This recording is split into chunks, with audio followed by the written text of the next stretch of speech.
کہ بھائی نے فرمایا کہ رمضان میں ایک حافظ صاحب نے تراویح پڑھائی، وہ اکثر بھول کر کبھی 3 پڑھا دیا کرتے تھے اور پھر سلام پھیر کے کہتے دوبارہ پڑھو اس نماز کو، کبھی 4 پڑھا دیں، تو ہماری نمازیں ہوئی کہ نہیں ہوئیں؟ دیکھیں، سب سے پہلے تو میں کمیٹیوں سے گزارش کرتا ہوں، جو مسجد کی کمیٹی ہوتی ہے، کہ آپ صرف حافظ کا انتخاب اس وجہ سے نہ کریں کہ وہ بہت ہی خوبصورت پڑھنے والا ہے، بلکہ اس کو شرعی مسائل بھی آنے چاہیے، ورنہ یاد رکھیے گا میرے جملہ، تمام لوگوں کی نمازوں کی بربادی کا وبال آپ پر ہوگا۔ اگر بعض حافظ ایسے ہوتے ہیں بالکل ان کو مسئلے نہیں آتے، نہ وضو کے مسائل، نہ غسل کس طرح واجب ہوتا ہے، غسل کیسے اتارا جاتا ہے، حالت جنابت کا غسل کیسے کیا جاتا ہے، نہ ان کو نجاستوں کی پہچان پتہ ہے، نہ ان کو کپڑے پاک کرنا آتے ہیں، جس گھر سے ان کا تعلق ہوتا ہے ان کے گھر کی خواتین سے معلوم کر لیں کہ آپ کو کپڑے پاک کرنا آتے ہیں، نو،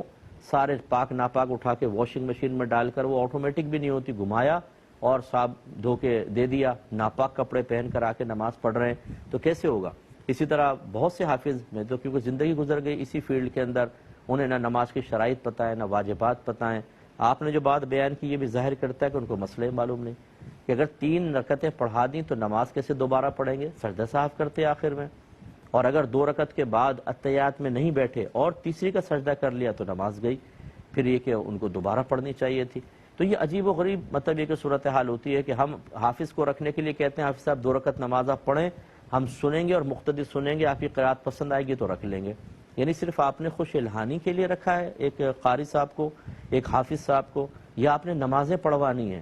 تراویح اللہ کی بارگاہ میں سنت موقدہ ادا کروانی ہے،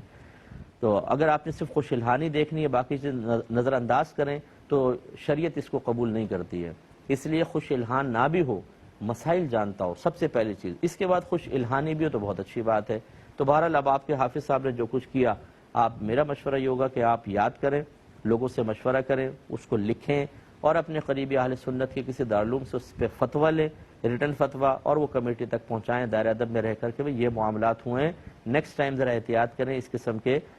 جو لا علم اور علم دین سے خالی حافظ صاحب ہیں ان کو نہ کھڑا کریں، ورنہ ہماری نمازیں برباد ہوتی ہیں اور وبال آپ پر بھی ہوگا۔